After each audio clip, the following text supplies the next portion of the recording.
नमस्कार दोस्तों, इस वीडियो में हम डिस्कस करेंगे कि बायो D3 स्ट्रॉन्ग कैप्सूल का उपयोग किन कंडीशंस में किया जाता है, बायो D3 स्ट्रॉन्ग कैप्सूल को कैसे लेना चाहिए और बायो D3 कैप्सूल की वजह से क्या साइड इफेक्ट्स हो सकते हैं, और यह भी डिस्कस करेंगे कि बायो D3 कैप्सूल को लेते समय क्या क्या सावधानियां रखनी चाहिए और किन व्यक्तियों के लिए बायो D3 कैप्सूल को लेना जरूरी होता है और किन व्यक्तियों में कैल्शियम की कमी होने का जोखिम अधिक होता है। हमारे शरीर में दांतों और हड्डियों को मजबूत बनाए रखने के लिए कैल्शियम बेहद ही जरूरी होता है। हमारे शरीर का 99% कैल्शियम हमारे शरीर की हड्डियों और दांतों में स्टोर होता है और बचा हुआ 1% हमारे ब्लड में होता है। जब हमारे ब्लड में कैल्शियम की कमी हो जाती है, तब हमारा शरीर हड्डियों और दांतों से कैल्शियम लेने लग जाता है, जिसकी वजह से धीरे धीरे हड्डियां और दांत कमजोर होने लग जाते हैं। हड्डियां कमजोर होने की वजह से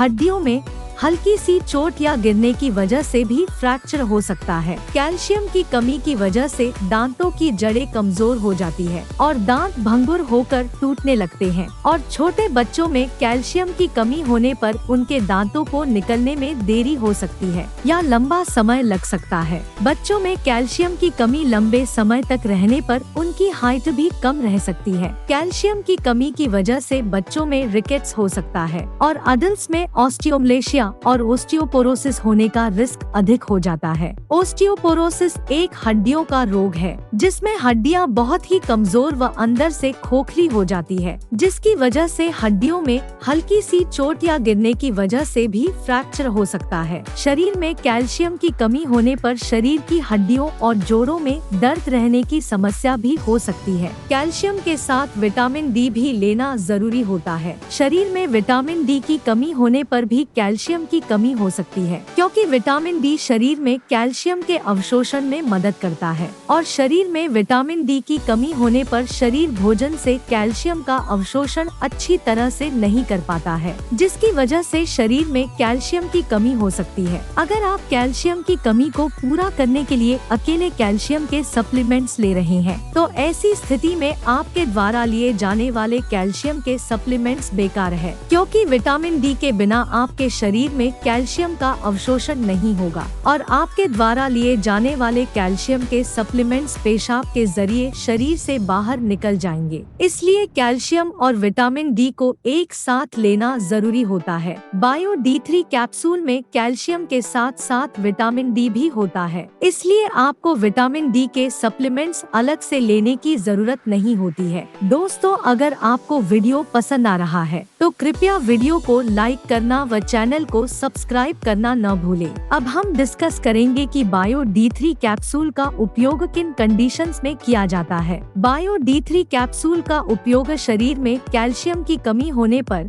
हड्डियों में फ्रैक्चर होने पर, रूमेटॉइड अर्थराइटिस और ऑस्टियोआर्थराइटिस होने पर, शरीर के जोड़ों, हड्डियों व मांसपेशियों में दर्द होने पर, न्यूरोपैथिक दर्द होने पर यानी नसों का दर्द होने पर, डायबिटिक न्यूरोपैथी होने पर, गर्भवती महिलाओं और स्तनपान करा रही महिलाओं के लिए ऑस्टियोपोरोसिस होने पर, ऑस्टियोमलेशिया या रिकेट्स होने पर, शरीर में न्यूट्रिशन की कमी होने पर, शरीर में दांतों, जोड़ों और हड्डियों को स्वस्थ बनाए रखने के लिए, और जो व्यक्ति मिर्गी या दौरों की दवाइयां ले रहे हैं जैसे फेनोबार्बिटल फेनिटोइन, उन व्यक्तियों को भी डॉक्टर बायो D3 कैप्सूल को लेने की सलाह दे सकता है। अब हम डिस्कस करेंगे कि किन व्यक्तियों में कैल्शियम की कमी होने का जोखिम अधिक होता है और किन व्यक्तियों को बायो D3 कैप्सूल को लेने की जरूरत पड़ सकती है। जो व्यक्ति शुद्ध शाकाहारी डाइट लेते हैं और दूध, दही जैसे डेयरी प्रोडक्ट्स का सेवन बहुत कम मात्रा में करते हैं, ऐसे व्यक्तियों में कैल्शियम की कमी होने का जोखिम अधिक होता है।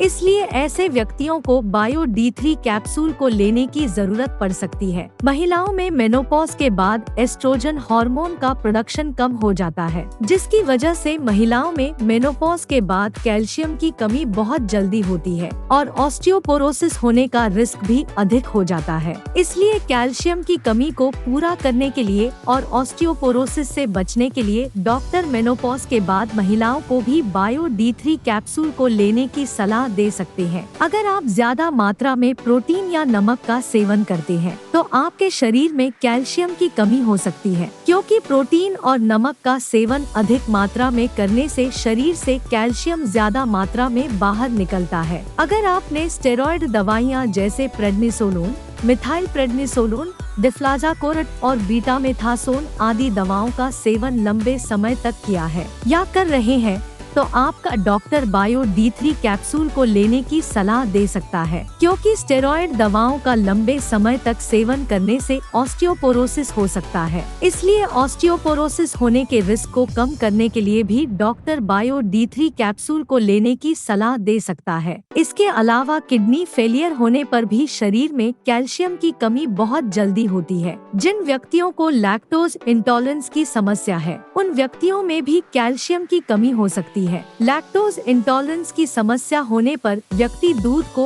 अच्छी तरह से पचा नहीं पाता है, जिसकी वजह से भी शरीर में कैल्शियम की कमी हो सकती है। अगर किसी व्यक्ति को दूध को पीने के बाद पेट में दर्द, पेट में गैस, पेट में भारीपन, दस्त या स्टूल के अंदर फैट आती है, तो ये लक्षण लैक्टोज इंटॉलरेंस के हो सकते हैं। अब हम डिस्कस करेंगे कि बायो D3 कैप्सूल को कैसे लेना रिकमेंडेड होता है। बायो D3 कैप्सूल को खाना खाने के बाद लेना रिकमेंडेड होता है। बायो D3 कैप्सूल को आप हल्के गर्म दूध या हल्के गर्म पानी के साथ ले सकते हैं। आमतौर पर 18 साल से अधिक उम्र के ज्यादातर व्यक्तियों को डॉक्टर बायो D3 कैप्सूल को दिन में एक ही बार लेने की सलाह देते हैं। बायो D3 कैप्सूल की डोज उम्र, शरीर के वजन और बीमारी की गंभीरता के आधार पर कुछ व्यक्तियों में इससे अलग भी हो सकती है। इसलिए आपको बायो D3 कैप्सूल को आपके डॉक्टर द्वारा बताई गई डोज में ही लेना चाहिए।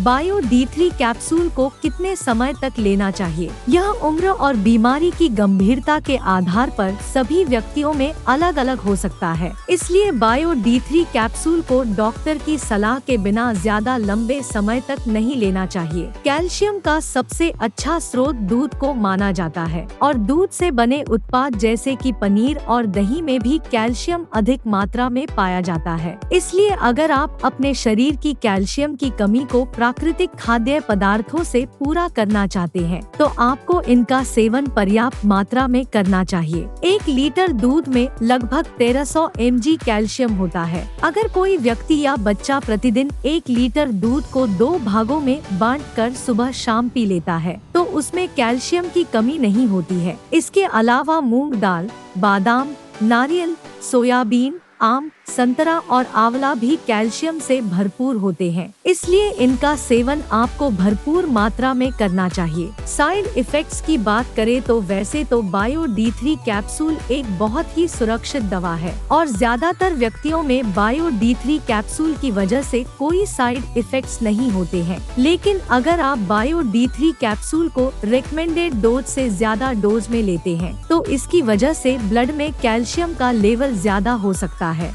जिसको हाइपरकैल्सीमिया भी कहते हैं। शरीर में कैल्शियम का स्तर ज्यादा होना भी नुकसानदायक होता है। कुछ रिसर्च में यह पाया गया है कि ब्लड में कैल्शियम का लेवल ज्यादा होने से दिल से संबंधित रोग होने का रिस्क अधिक हो जाता है। किडनी में पथरी होने का रिस्क भी अधिक हो जाता है। इसलिए डॉक्टर की सलाह के बिना बायो D3 कैप्सूल को ज्यादा डोज में या ज्यादा लंबे समय तक लेने से बचना चाहिए। अब हम डिस्कस करेंगे कि बायो D3 कैप्सूल को लेते समय क्या क्या सावधानियां रखनी चाहिए। थायराइड की टैबलेट और बायो D3 कैप्सूल को एक साथ नहीं लेना चाहिए, क्योंकि थायराइड की टैबलेट और बायो D3 कैप्सूल को एक साथ लेने से थायराइड की टैबलेट का अवशोषण कम हो सकता है, जिसकी वजह से थायराइड की टैबलेट की प्रभावशीलता कम हो सकती है। अगर आप थायराइड की टैबलेट को लेते हैं, तो आपको थायराइड की टैबलेट और बायो D3 कैप्सूल में 8 से लेकर 10 घंटे का गैप रखना चाहिए। किडनी की कोई समस्या होने पर और किडनी में पथरी होने पर बायो D3 कैप्सूल को डॉक्टर की सलाह के बिना नहीं लेना चाहिए।